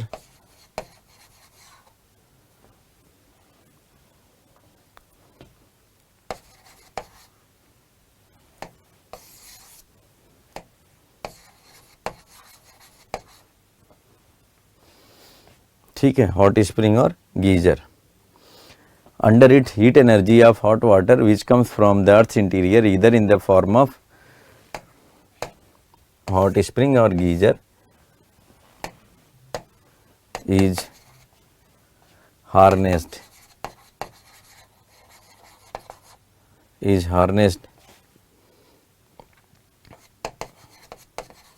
into energy. ठीक है।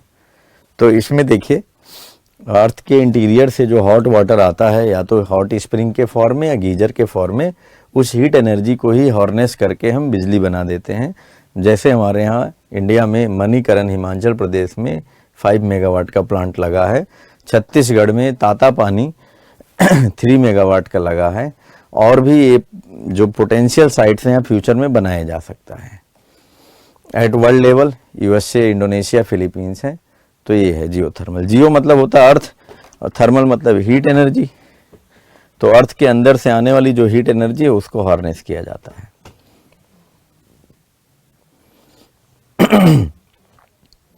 तातापानी कहाँ है? ये तो छत्तीसगढ़ में है।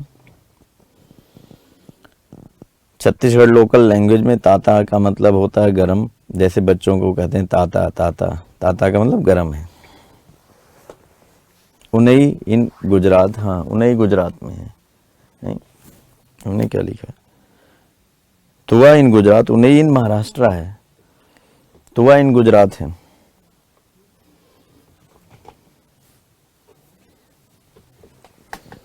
थोड़ा सा मिनिमाइज कर दें, काफ़ी लोग कह रहे हैं कि क्या लिखा है आपने, तो हल्का सा मिनिमाइजेशन।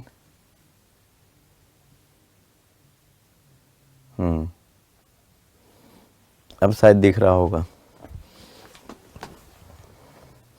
What is geyser? वही है यार, गीजर हॉट स्प्रिंग का ही एक सब टाइप्स है, जिसमें अर्थ के इंटीरियर से गर्म पानी आता है, उसे गीजर कहते हैं। अब गीजर क्या हो सकता है, इंटरमिटेंट भी हो सकता है, कॉन्टिन्यूस भी हो सकता है, मतलब रुक रुक के स्प्राउटिंग, जैसे फाउंटेन फवारे की तरह से पानी आए तो उसे हम रेगुलर गीजर कहेंगे। रेगुलर आता है तो रेगुलर गीजर, अगर ब्रेक हो आ रहा तो यहाँ से उसे इंटरमिटेंट गीजर कहेंगे। Yogendra Singh is also saying कि मेरे यहाँ भी ताता का मतलब हॉट होता है। हाँ,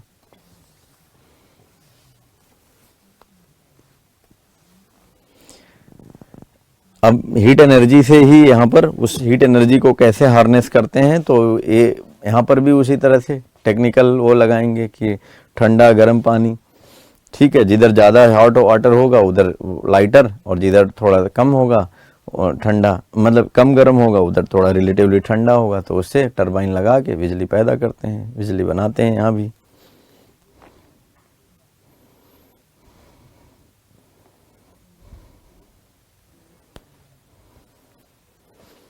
तो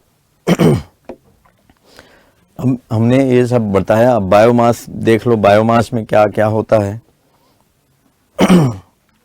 बायोमास एनर्जी में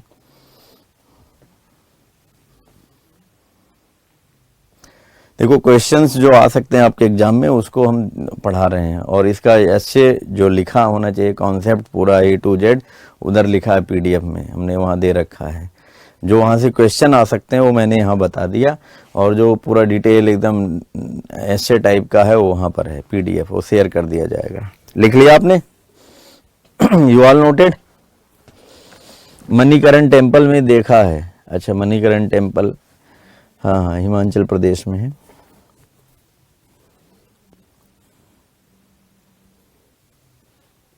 done, you all completed?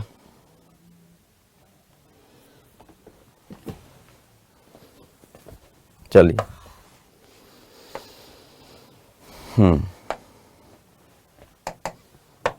Green energy आज ऑलमोस्ट खत्म हो गया, कुछ नहीं बचा है। Biomass energy, biomass energy, biomass energy, तो it refers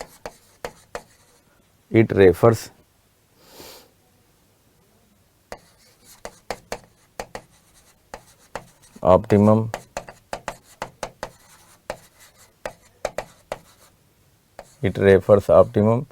utilization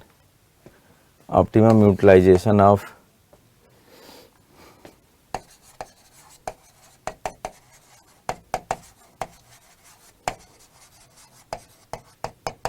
agro residual materials like agro, अभी पहले लाइक्स नहीं लिखेंगे, agro residual materials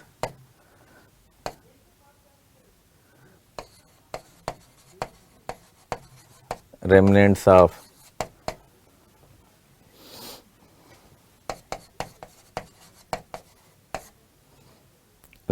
of plants, public trees. It refers optimum utilization of agro residual materials, remnants of plants, trees,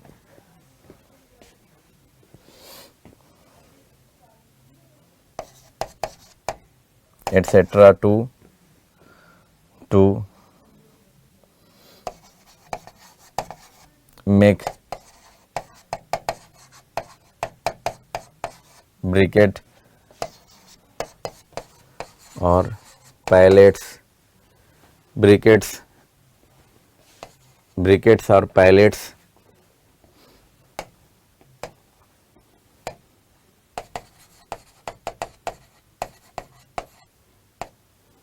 which are burnt in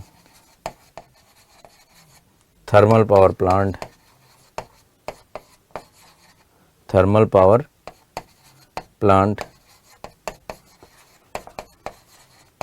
at the place of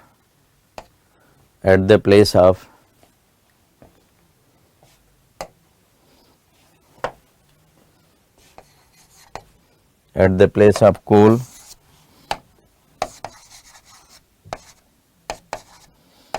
to produce electricity, at the place of coal to produce electricity, or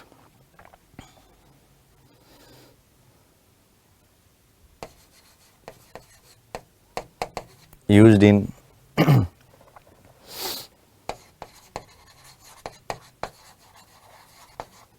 compressed biogas,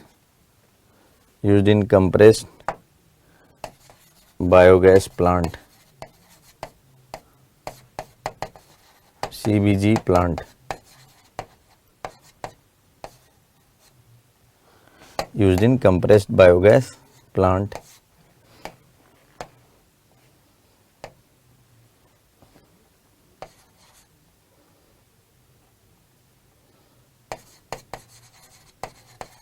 Or ethanol is made as biofuel.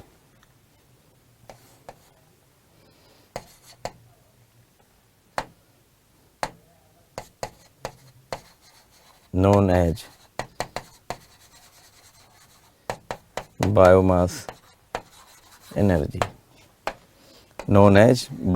energy, तो देखिए biomass energy क्या है अभी आप इतना समझो कि ये agro residual materials, remnant of plants and trees, ठीक है, इवन ये जो सॉलिड वेस्ट मैनेजमेंट होता है और म्युनिसिपल सॉलिड वेस्ट, यहाँ पर जगह नहीं है तो मैं छोटा सा करके लिख दे रहा हूँ यहाँ, और म्युनिसिपल सॉलिड वेस्ट MSW का मतलब है म्युनिसिपल सॉलिड वेस्ट,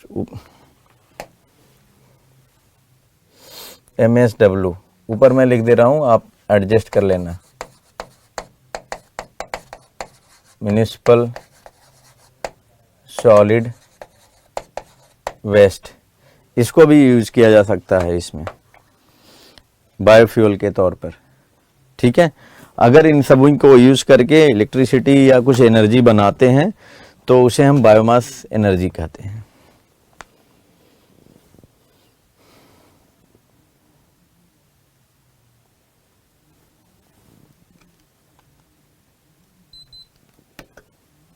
तो ग्रीन एनर्जी आज ही खत्म हो गया ऑलमोस्ट अब पीडीएफ बस केवल देखना है, तो कल आते ही आधे घंटे में पीडीएफ देख लेंगे। हाँ वो भी आएगा, first generation, second generation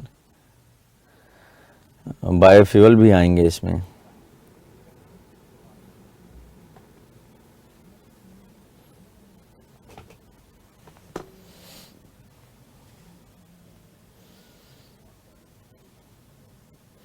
pallets क्या है तो पैलेट्स जो है आप यू कैन से उसको जो एग्रो रेजिडुअल मटेरियल है उसको कंप्रेस करके हार्ड बना दिया जाता है, और वो फिंगर लाइक हार्ड स्ट्रक्चर होते हैं, वो 6 mm से लेकर के 25 mm तक या 90 mm तक उनकी डायमीटर होती है, और उसको यूज किया जाता है as a fuel. NTPC plant में भी अप टू 25 mm तक पैलेट्स यूज हो रहे हैं कोयले की जगह पर।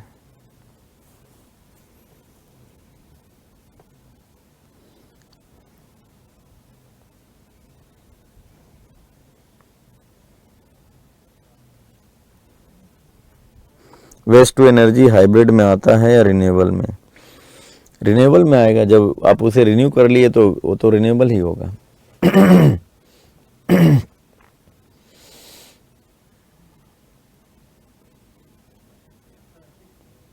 हाँ, डेली का बचा खाना और वेजिटेबल से भी हम कंप्रेस्ड बायोगैस बना सकते हैं। ब्रिकेट्स क्या है? ब्रिकेट्स जो 20 जैसे पैलेट्स होता है ना, 0 to 20, 0 क्या होगा मतलब अप टू 25 mm डायमीटर वाले जितने भी फिंगर लाइक हार्ड स्ट्रक्चर्स बनते हैं ग्रो रेजुअल मटेरियल से, उसे पैलेट्स कहते हैं।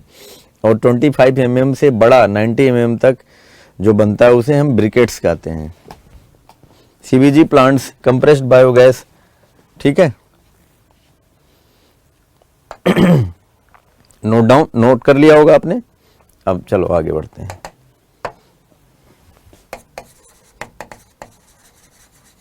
Biomass comprises following. बायोमास में क्या क्या आएंगे तो देखो, नोट डाउन कर लेते हैं बायोमास में क्या क्या आएंगे। तो जैसे अभी मैंने देखा ये पराली, पराली तो जानते होंगे आप, पराली, पराली, पराली, स्टॉक्स ऑफ पैडी क्रॉप, ठीक है, पराली हो गया, राइस हस्क हो गया। राइस हस्क धान की भूसी, आपने नाम तो सुना ही होगा। हिंदी बोल दे रहा हूं तो तुरंत समझ में आ रहा होगा। ठीक है, राइस हस्क। फिर अब इसके अलावा गन्ने से, गन्ने के बाई प्रोडक्ट, तो जैसे आपने बागास, बागास गन्ने की खोई का नाम सुना होगा ना आपने, गन्ने की खोई, उसी को बागास कहते हैं। बागास, प्रेस मड, गन्ने का जो मैली निकलता है उसी को प्रेस मड कहते हैं, ठीक है। Molasses,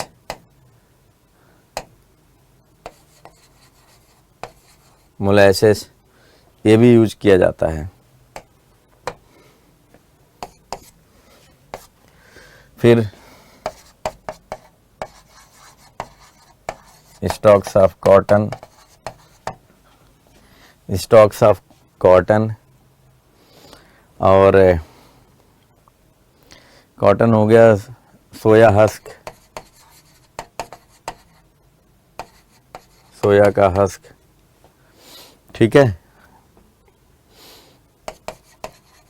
husk of tur pulse, tur pulse means अरहर का पल्स, अरहर पल्स।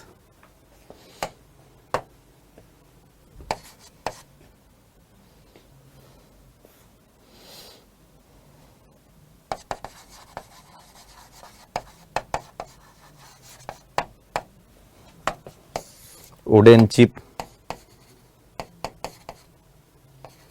ऑफ ट्री और प्लांट्स, ठीक है, ये भी इसमें यूज हो जाएगा।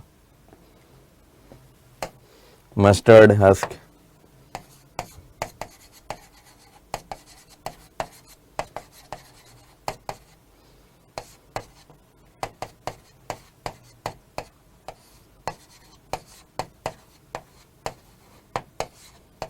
सरसों की तूड़ी, ठीक है।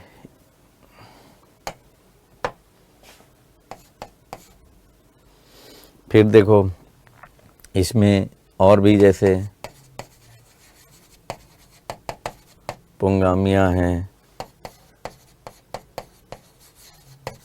जैत्रोफा है, घर के आगे पीछे जितने फालतू पौधे उगते हैं सारे के सारे, फोरबिया,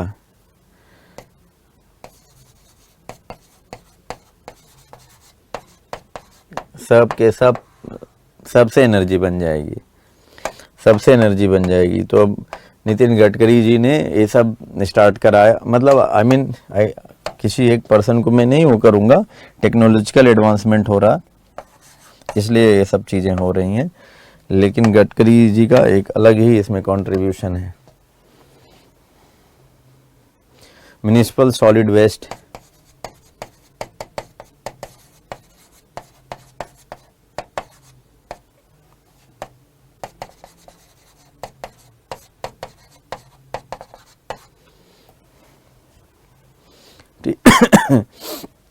ह्यूमन सीवेज से भी बन जा रहा है, ह्यूमन सीवेज से भी बन जा रहा है। तो ये सारे अब यूटिलाइज किए जा रहे हैं, एटसेट्रा में अब हम डाल देते हैं, ठीक है, एटसेट्रा। तो ये सारे के सारे यूटिलाइज करके एनर्जी बनाया जा रहा है, एनर्जी बनाया जा रहा है। इन सभी से क्या बनाया जा रहा है? एनर्जी बनाया जा रहा है, और उसी को हम बायोमास एनर्जी कहते हैं।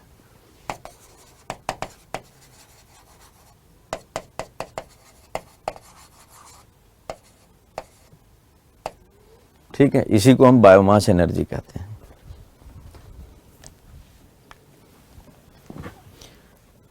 पराली तो बन रहा है, पराली तो बैन हो रहा है सर, पॉल्यूशन हो रहा है। हाँ, अब सरकार उसे जलाने के लिए बैन कर रही है कि मत जलाओ आप, जस्ट आफ्टर हार्वेस्टिंग किसान उसको जला देते हैं, तो अभी बैन हो रही है। अब लोग उसको खरीद करके उससे बनाया जाएगा, पैलेट्स बनाए जाएंगे, ब्रिकेट्स बनाए जाएंगे, जो हमने ऊपर लिखा है।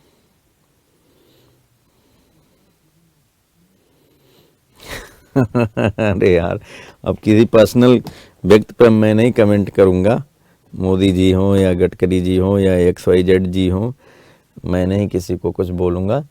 आप बस इतना समझो कि ये भारत आपके हाथ में है, आपको भारत को आगे बढ़ाना है। मोदी जी और XYZ जी आके चले जाएंगे, अब आपको आगे आना है और आगे ले जाना है। तो हमने पूरा आज हमने ग्रीन एनर्जी खत्म कर दिया। पराली से ग्लोबल वार्मिंग होती है। अरे पराली जलाना नहीं है यार, पराली को जैसे हार्वेस्ट हुआ ना, कंबाइन मशीन लगी, ठीक है, उसने हार्वेस्ट कर दिया पैडी क्रॉप्स को, पैडी को उठा लिया, ग्रेन को, और स्टॉक्स को छोड़ दिया। तो स्टॉक्स को क्या किया, अब एक अलग से मशीन आ रही है, उसको कट कर देगी, उसको भूसा बना देगी, उसको बारीक कर देगी, और उसी को फिर ले आकर के मशीन में डाल के कंप्रेस करके पैलेट्स या ब्रिकेट्स बना देंगे और NTPC को सप्लाई कर देंगे और उससे अच्छा पैसा कमाएंगे। ठीक है, तो ये सब है। क्लियर? लिख लिया आपने? इसके लिए गवर्नमेंट ने इनिशिएटिव्स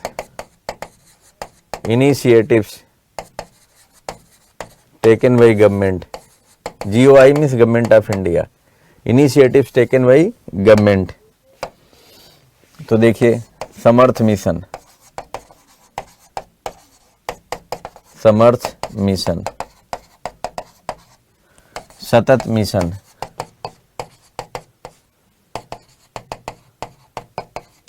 ठीक है। समर्थ मिशन में क्या कर रही है, अंडर को firing policy, under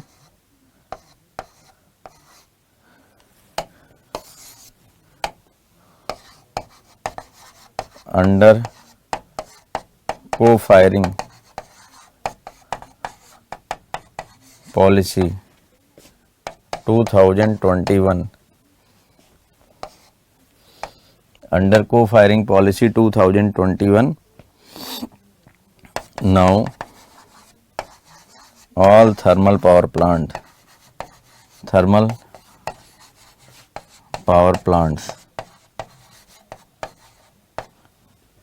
are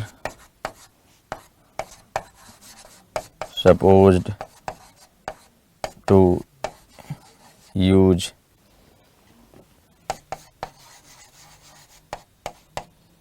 pellets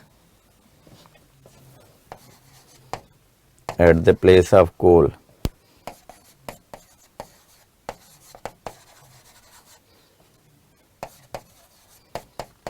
for electricity generation।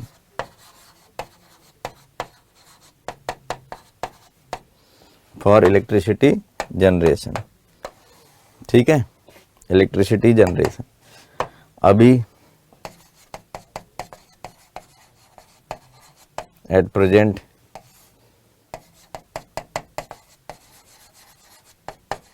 %7 pellet, 93% coal.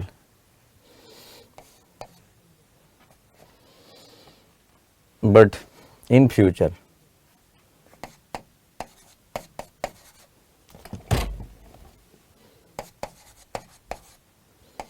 in future 25% pellets plus 80 plus 75% कोल, इस तरह से बना के इलेक्ट्रिसिटी जनरेट किया जाएगा। ये इनिशिएटिव्स हैं। और इसमें क्या कर रही है government? Promoting compressed biogas plants, promoting compressed biogas plants, ठीक है ना, promoting compressed biogas plant। और नेशनल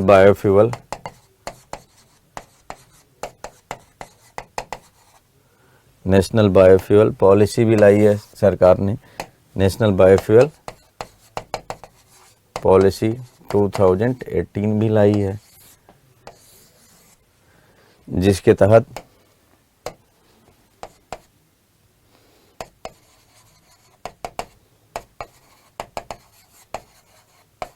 बेसिक बायोफ्यूल्स में first generation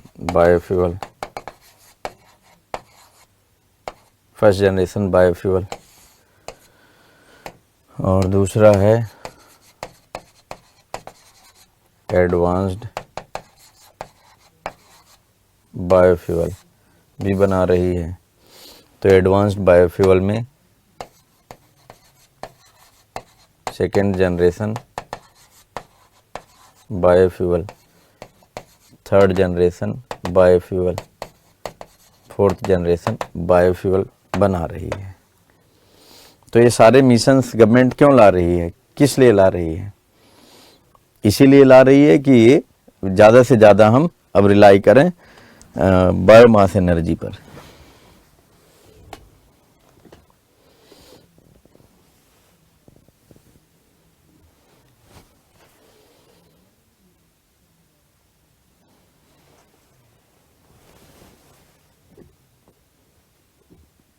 energy store devices भी नोट्स पीडीएफ में दिया गया, कल पढ़ा जाएगा, आज नहीं है। आज के लिए इतना ही। सीबीजी का फुल फॉर्म कंप्रेस्ड बायोगैस है ना, अभी तो लिखाया था।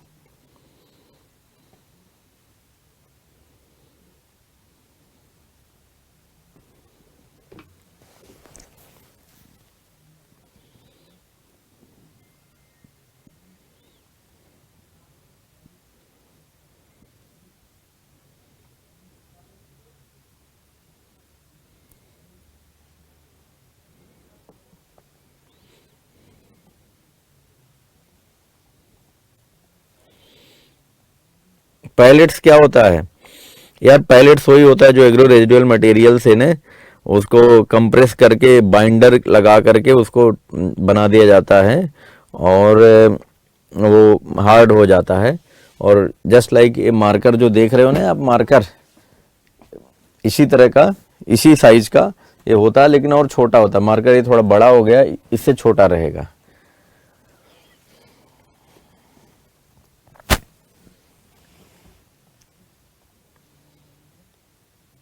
सीबीजी कंप्रेस्ड बायोगैस प्लांट है, कंप्रेस्ड बायोगैस प्लांट्स है।